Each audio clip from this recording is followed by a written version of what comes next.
waiting outside. Boom, boom, boom, boom. If you've ever been in a nightclub in Vegas, they have huge lines. So you're here, you're waiting. Now, there's a minimum and maximum viable amount of people that can be inside this club. If there's only 2 people, they're going to shut down the club.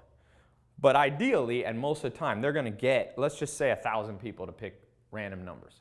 So let's say you're charging at the front door $100 to get in. Say there's a cover charge. Not all clubs now have, New York, different West Coast here, back here in Hollywood, most clubs don't have cover charges. New York is still, and other parts of the world, doing cover charge. But let's just say, for the sake of this conversation, $100 to get in. Okay, if 1,000 people come in at $100, you're capped. This thing can only make you $100,000 that night. That's simple math. So you'll never hit $1 million in one night. So what do the Las Vegas nightclubs do? And any smart business, whether it be a nightclub or a website that my friends have, you have to value add. So think of what a nightclub will do. They'll section off that section right there.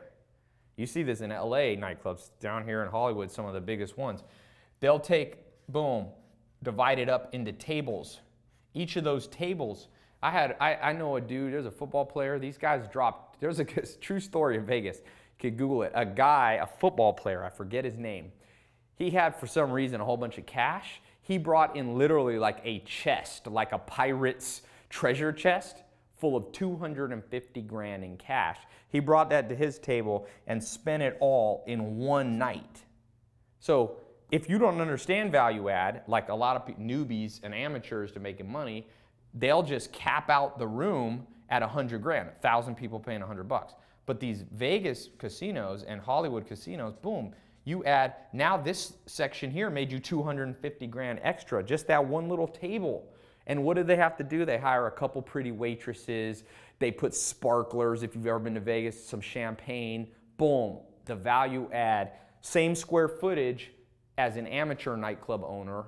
You see the same thing in restaurants. You can do this where you have high-end restaurants that are pull inside. There's a place in Beverly Hills called, I think it's Crustacean, one of the most prestigious restaurants in Beverly Hills.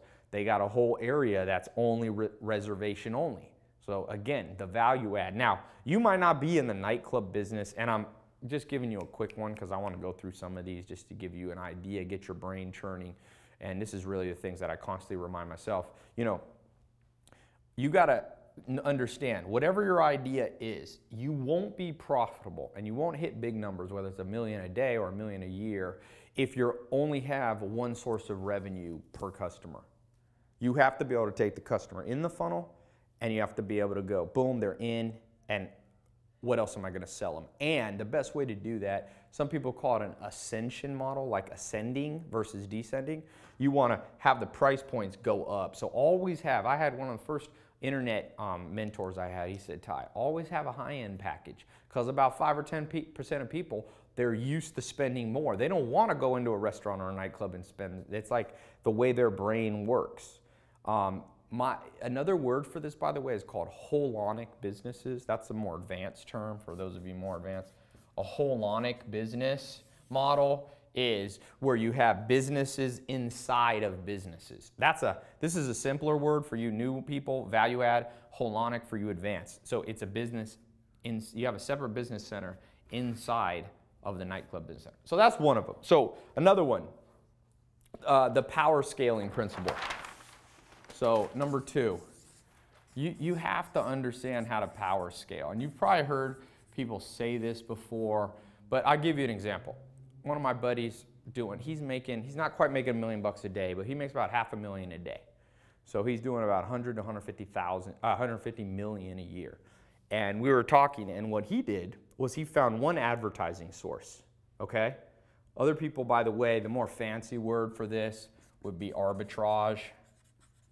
If you want to keep it simple, power scale. So what he did, he figured out an advertising source where he was spending, he told me he spent $1,000, and that advertising source made him $2,500 in one day.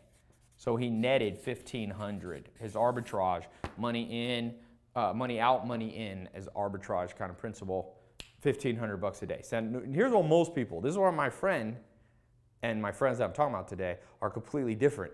What did he do different? easy. Instead of getting excited at making $1,500 a day and going, boom, I can quit my job and just relax. That's $45,000 a month. That's a lot of money for most people. He said, no, I'm going to do power scaling.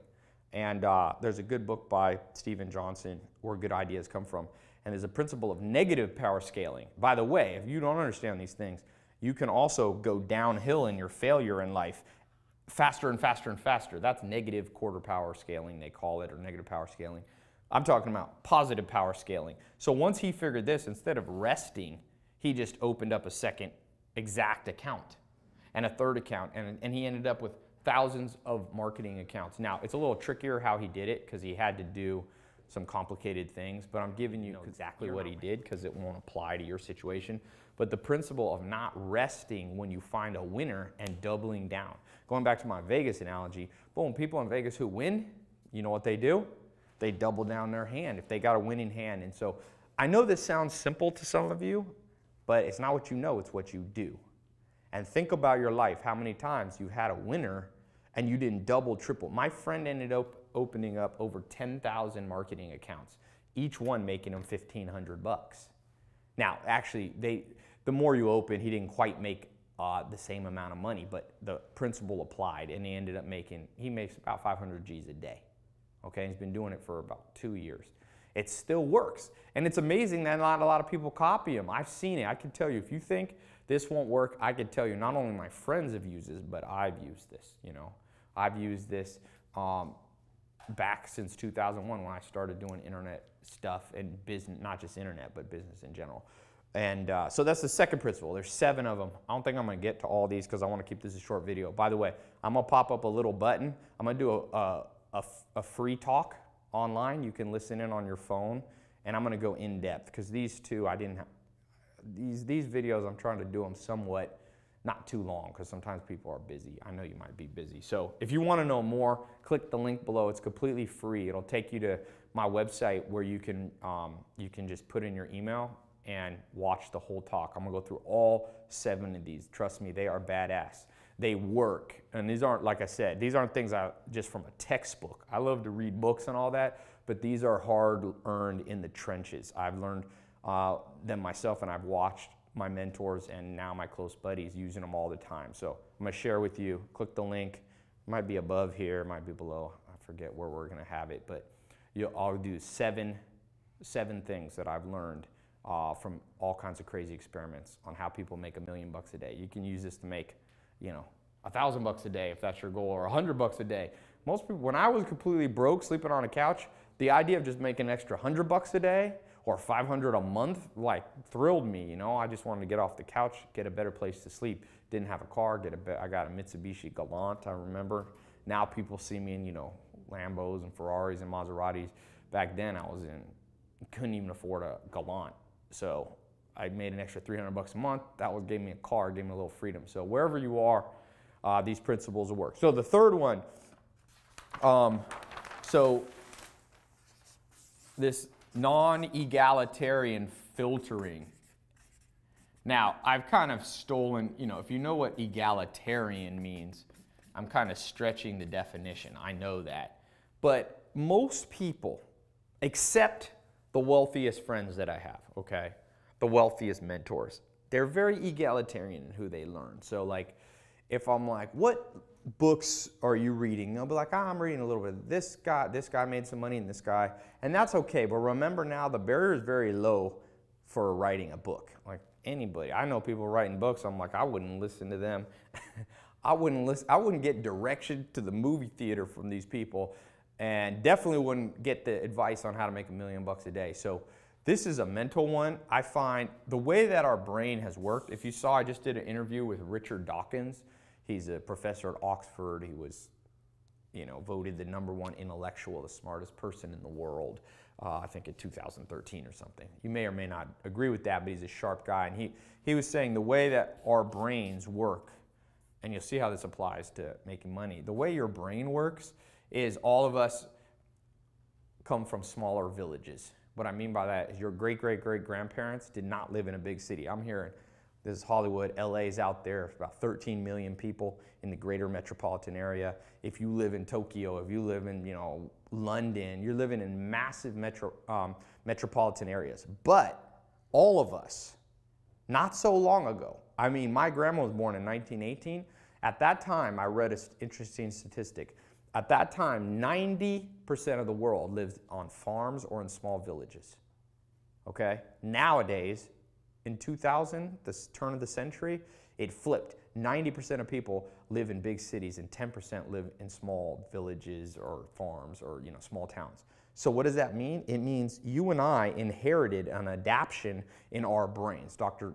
David Buss talks about this. Dr. Dawkins talks about this, that our brains in a small village, our brains are adapted. You probably know everybody, so you can trust, that person, you see their little business, you're like, that person's trustworthy. And now what happens in the world, and especially when it comes to the subject of making money, it's very easy for people to just talk, but never have done.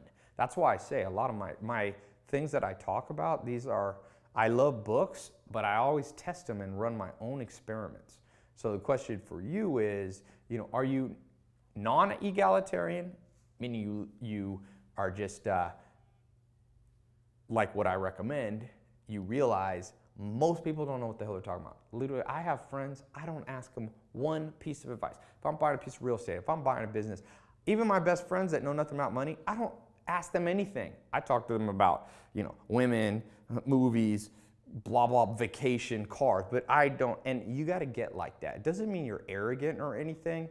One thing Richard Dawkins told me on this call, I put it up it's on my podcast or actually on my YouTube channel, is I asked him the best piece of advice he ever got as one of the top scientists in the world. He said, only believe with evidence. So, when I do these talks, I always back them up. Like I said, when I was talking about the Las Vegas principle, you don't believe me?